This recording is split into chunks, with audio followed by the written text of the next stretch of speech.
What happened to the Mary Celeste? Mary Celeste is probably one of the most famous ghost ships in the maritime history. On December 5, 1872, it was found at full sail and adrift with no sign of the captain, his family or any other of the crew. A lifeboat was missing, but the ship was undamaged and loaded with 6 months' worth of food and water. Mary Celeste had a shadowy past. Originally it was called Amazon, but it was renamed after a series of mishaps, including sudden death of its first captain, a collision with another ship and later insurance fraud attempt. Here are 5 theories on what happened to the Mary Celeste. 1. Crazed mutiny. According to that theory, members of the crew had got violently drunk on the ship's cargo of alcohol and then massacred everyone else on board before departing on the ship's sole lifeboat.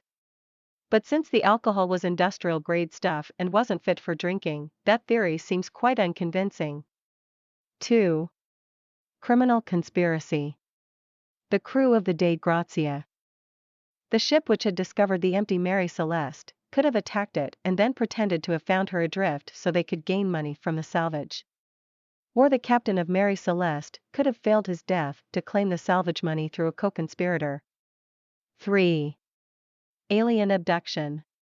4. Natural disaster. A sudden violent seaquake may have caused superficial damage and some waterlogging, perhaps making the crew think the ship was about to sink, leading them to make the fatal mistake of clambering onto the lifeboat. 5. Alcohol explosion. A small explosion of the ship's cargo of industrial alcohol may have occurred and the captain have them given an order to temporarily abandon ship. The rope attaching the boat to the ship may have come undone, abandoning the people to the awful immensity of the sea.